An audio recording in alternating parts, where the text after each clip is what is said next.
Tricampeão da Copa do Brasil, ele vestiu camisas pesadas como a de Santos, Corinthians, Flamengo e realizou o sonho de jogar com a camisa da seleção brasileira. Mas afinal, que fim levou Renato Abreu? Se aposentou? Ainda joga? Fica tranquilo que eu vou te contar. Mas antes, se você ainda não é um inscrito no canal, se inscreve agora mesmo para apoiar o nosso trabalho e assim você recebe mais vídeos como esse, beleza? Carlos Renato Abreu, mais conhecido apenas como Renato Abreu, nasceu em São Paulo em junho de 1978. O Renato começou sua carreira em Santa Catarina jogando como atacante no Marcílio Dias. Curiosamente, em seu primeiro jogo como profissional, o cara deu um carrinho no zagueiro adversário e já foi expulso. Além do Marcílio Dias, ele também jogou pelo Joinville em Santa Catarina. Em 2000, ele se mudou então para o futebol paulista, quando ele foi jogar no União Barbarense, fez 2 gols pelo clube antes de se transferir para o Guarani. Bom, e o Renato não era famoso ainda no cenário nacional, e ele marcou 2 gols contra o Bugre para mudar tudo isso. Foi numa partida contra o Flamengo, no dia 4 de maio de 2000,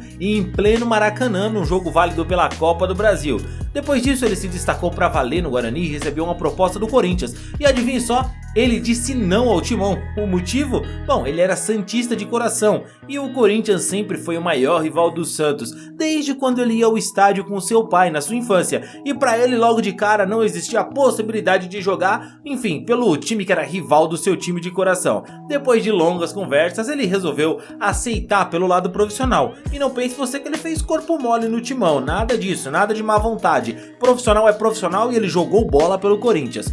Bom, e jogando pelo Timão, o Renato Abreu ainda foi campeão do torneio Rio-São Paulo, da Copa do Brasil e do Campeonato Paulista. No Corinthians ele marcou um gol olímpico contra o maior rival do clube, o Palmeiras. Só que ele não conseguiu de vez se firmar no clube que havia acabado de perder quem? O meia Ricardinho, um ícone do time. Então, se sentindo um pouco desvalorizado no Corinthians, ele resolveu trocar de ares, mudar de ares e foi jogar no Flamengo. E adivinha só, no Flamengo já tinha um Renato, por isso ele passou a ser chamado de Renato Abreu. E adivinha quem era esse Renato? O cara do Corinthians hoje, Renato Augusto. Foi então que o Renato Abreu, na temporada de 2005, o time rubro-negro lutava para evitar o rebaixamento no Campeonato Brasileiro. E o momento, bom, não podia ser pior para uma virada na carreira do Renato Abreu. Só que ele conseguiu isso mesmo assim, cara. Ele foi um dos poucos que conseguiram se destacar e jogar um bom futebol naquele Flamengo. Mesmo não sendo atacante, o cara foi artilheiro da equipe do Flamengo em 2005. Em 2006, o jogador foi um dos líderes na conquista da Copa do Brasil. E olha, através do seu potente chute de fora da área, ele marcou muitos gols decisivos na competição, que claro, levaram ele novamente a ser artilheiro do Flamengo no ano.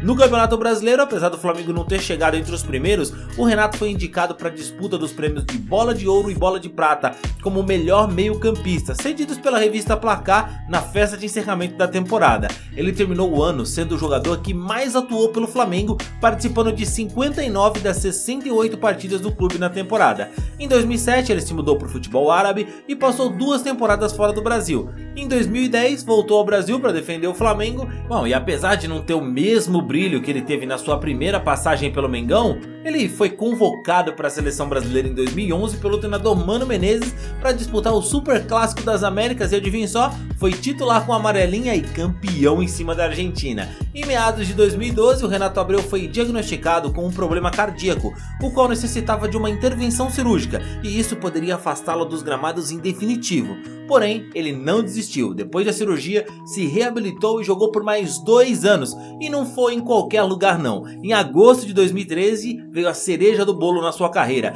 Ele conseguiu a chance de jogar pelo seu time do coração e também o time do coração do seu pai, o gigante da Vila Belmiro, o Santos de Pelé. Realmente algo para poucos. Realizar o sonho de ser jogador de futebol, jogar em gigantes como Corinthians e Flamengo, vestir a camisa da seleção brasileira e de quebra ainda defender o time que você era torcedor quando era criança. É pra poucos mesmo, cara. Em 2014 o Renato encerrou sua carreira como jogador de futebol profissional. Hoje ele vive na Flórida, nos Estados Unidos, onde segue ligado ao futebol na formação de jovens atletas. Mas e você, se lembra do Renato Abreu? Ele teria vaga no seu time sim ou com certeza? Deixa aqui nos comentários a sua opinião, ó, e não esquece também do like no vídeo, beleza? Eu fico por aqui, a gente se vê na próxima história, valeu e tchau, tchau!